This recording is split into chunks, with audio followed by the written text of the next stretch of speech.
한국 기독교 지도자 강단 설교 주기철 하나님 앞에 사는 생활 고린도후서 4장 1에서 6절. 그러므로 우리가 이 직분을 받아 긍휼하심을 입은 대로 낙심하지 아니하고 이에 숨은 부끄러움의 일을 버리고 속임으로 행하지 아니하며 하나님의 말씀을 혼잡하게 하지 아니하고 오직 진리를 나타내므로 하나님 앞에서 각 사람의 양심에 대하여 스스로 추천하노라. 만일 우리의 복음이 가리었으면 망하는 자들에게 가려진 것이라. 그 중에 이 세상의 신이 믿지 아니하는 자들의 마음을 혼미하게 하여 그리스도의 영광의 복음의 광채가 비치지 못하게 함이니 그리스도는 하나님의 형상이니라. 우리는 우리를 전파하는 것이 아니라 오직 그리스도 예수의 주 되신 것과 또 예수를 위하여 우리가 너희의 종된 것을 전파함이라. 어두운 데에 빛이 빛이라 말씀하셨던 그 하나님께서 예수 그리스도의 얼굴에 있는 하나님의 영광을 아는 빛을 우리 마음에 비추셨느니라. 창세기 17장 1절. 아브라함이 99세 때에 여호와께서 아브라함에게 나타나서 그에게 이르시되 나는 전능한 하나님이라 너는 내 앞에서 행하여 완전하라. 믿지 않는 사람들에게는 보통 무형한 하나님이 저들을 감찰하신다는 생각이 적습니다. 또 혹 있다 해도 그것이 저들의 행사에 아무런 간섭을 하지 못하는 것입니다. 그러나 믿는 우리에게는 무형한 하나님의 감시가 유형한 사람의 그것보다 오히려 더 강한 세력을 가지고 있습니다. 우리는 어디를 가든지 무슨 일을 하든지 하나님이 내 머리 위에서 나를 감찰하신다는 분명한 의식을 갖고 있는 것입니다. 그러면 하나님 앞에 사는 생활이란 어떤 것을 의미합니까?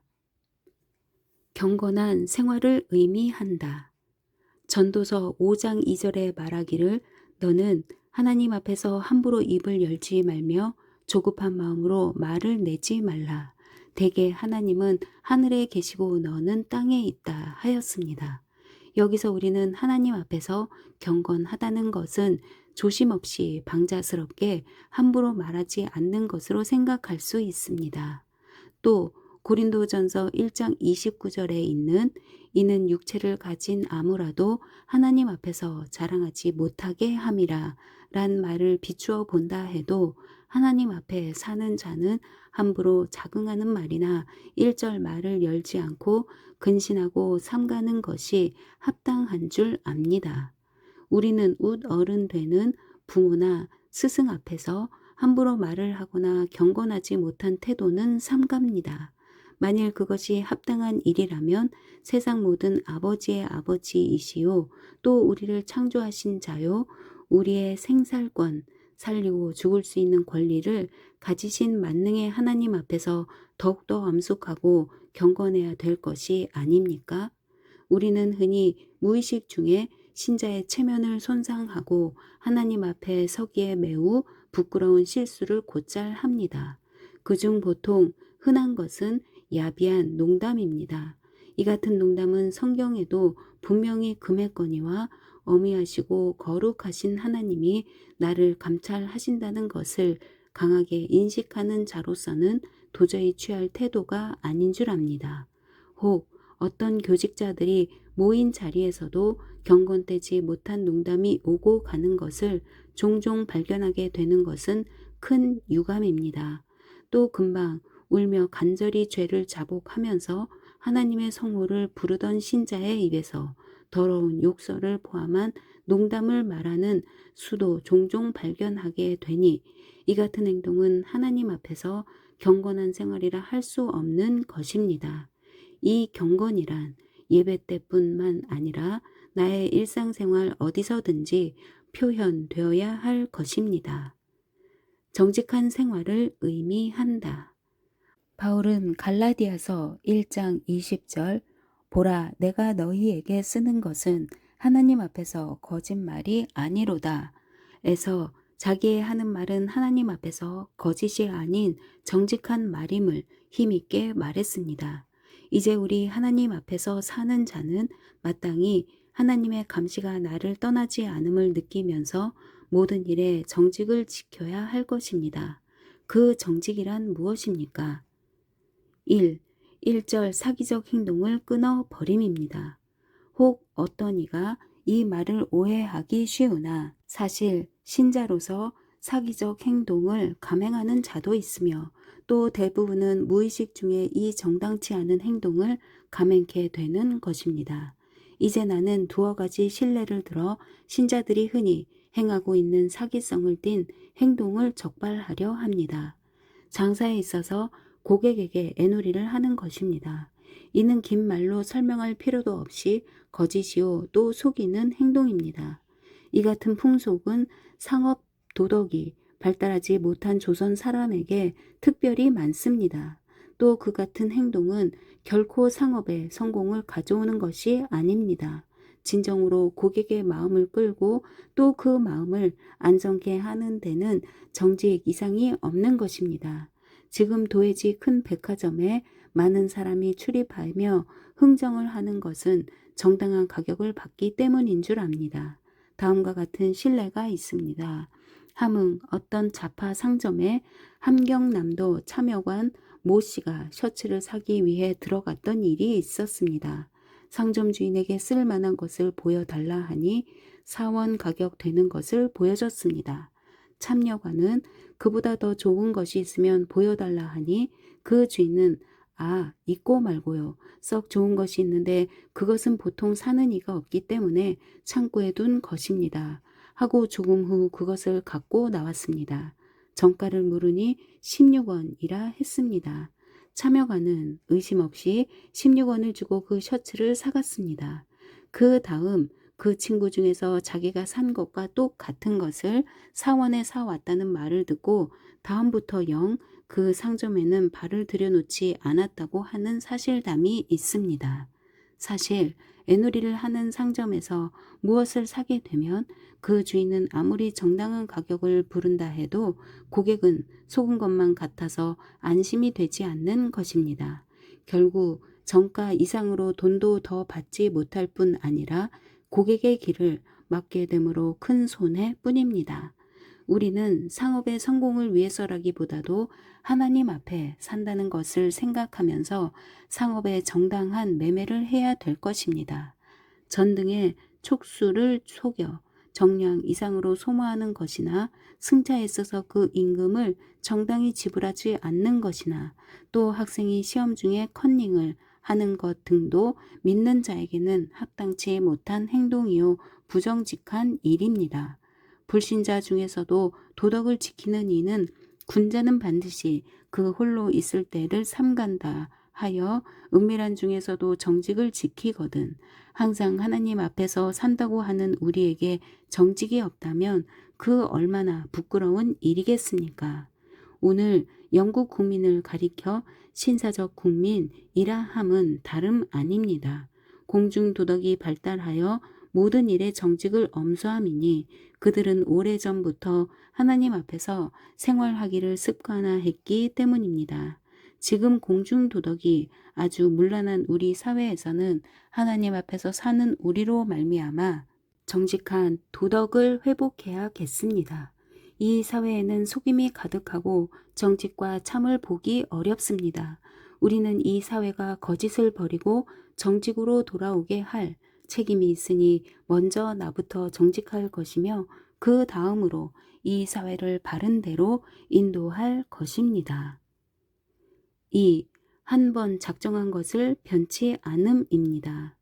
시편 15편에 말하기를 여호와여 주의 장막에 머무를 자 누구 오며 주의 성산에 사는 자 누구 오니이까 정직하게 행하며 공의를 실천하며 그의 마음에 진실을 말하며 그의 혀로 남을 허물하지 아니하고 그의 이웃에게 악을 행하지 아니하며 그의 이웃을 비방하지 아니하며 그의 눈은 망령된 자를 멸시하며 여호와를 두려워하는 자들을 존대하며 그의 마음에 서원한 것은 해로울지라도 변하지 아니하며 이자를 받으려고 돈을 꾸어주지 아니하며 뇌물을 받고 무죄한 자를 해하지 아니하는 자이니 이런 일을 행하는 자는 영원히 흔들리지 아니하리이다 하였습니다. 이전 구약시대의 한나는 처음 자식이 없을 때 간절한 마음으로 자식을 구했습니다. 그리고 그는 하나님께서 만일 자식을 허락하신다면 그를 하나님께 종신토록 바치겠다고 맹서하였습니다. 과연 그는 그 귀중한 아이 사무엘을 젖을 뗄 때의 맹서대로 제사장에게 갖다 맡긴 것입니다. 또 이스라엘의 사사 입다도 하나님 앞에 맹서한즉 즉 나로 승리케 하시면 내가 돌아올 때 나를 처음 보는 자를 주께 드리겠다. 사사기 11장 31절 말씀하였으니 그 후 싸움에 승리하고 돌아올 때 그의 무남 동료가 맨 처음으로 달려 나오므로 그를 여호와께 동정료로 종신토록 바치었습니다. 우리는 이제 내 과거 생활을 검토해 봅시다. 나는 사람 앞에 맹서한 것이나 하나님 앞에 맹서한 바를 과연 부끄럼 없이 시행하였는가?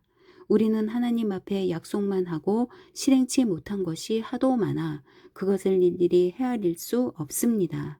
만일 하나님이 사람같이 약속 불이행자에게 진노하신다면 우리는 벌써 멸망을 받았을 것입니다. 그러나 하나님은 우리를 관용하셨습니다. 앞으로 우리는 하나님 앞에 사는 자가 되기 위하여 그 앞에 약속한 바를 어김없이 준행합시다. 연보는 하나님 앞에 약속하고 바치는 것입니다. 그것은 사람이 관계할 바 아닙니다. 그러나 어떤 교회에서는 작정한 연보를 내지 않는 이가 있을 때 재직회에서 결의하고 탕감해 주는 수가 있습니다. 그러나 그것은 천만부당하니 사람은 하나님과의 맹서에 대하여 해소할 아무런 권리가 없는 것입니다. 또 하나님 앞에 약속을 이행치 못할 때는 대신 집행하는 이나 차압하는 이가 없어도 이 다음 마지막 심판 때 앞에서는 그 책임을 회피할 수 없을 것입니다. 태어난 생활을 의미한다. 이 태어난 생활이란 두 가지 뜻을 포함했으니 1. 회방과 비난을 받을 때 태어난 것입니다. 고린도전서 4장 3, 4절에서 바울은 내가 너희에게나 세상 사람에게나 논하여 판단이나 결론을 내림 받는 것을 매우 적은 일로 여길 뿐더러 나도 나를 논단치 아니하나니 다만 나를 논단하실 이는 주시니라 하였습니다.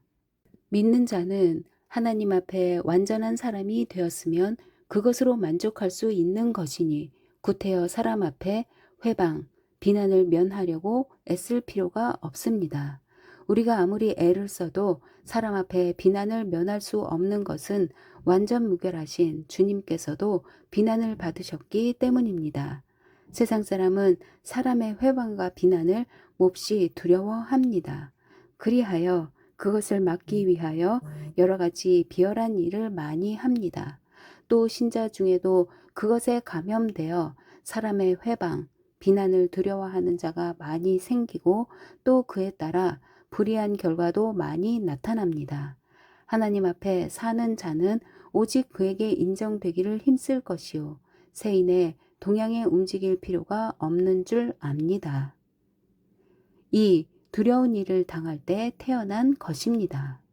시편 16편 8절에 말하기를 내가 여호와를 항상 내 앞에 모시며 그가 내 우편에 계신 고로 내가 요동치 아니하리로다 하였습니다. 이것이 신자의 태도입니다.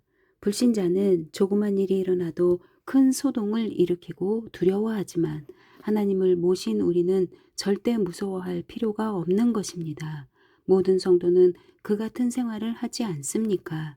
내가 하나님 앞에서 생활함을 깨닫는 여부는 두려움을 당할 때 움직이지 않는 것으로서 증명될 것입니다. 결론. 어떤 이는 이 세상이 다 그런데 나만 경건하고 정직하고 태어나면 무슨 수가 있나 라고 합니다. 그러나 세상은 다 흐려져도 주님은 거룩하니 우리는 오직 그를 따라 나갈 것이며 그 명령을 조차 이 흐린 세상을 맑아지게 명랑하게 만들어야 할 것입니다. 이 세상이 깨끗한 후에 나도 깨끗해지겠다 하면 그 시기가 언제 돌아올 것입니까? 우리는 여기서 소금과 빛의 직분을 제삼 음미해야 하겠습니다. 출처 설교 1937년 8월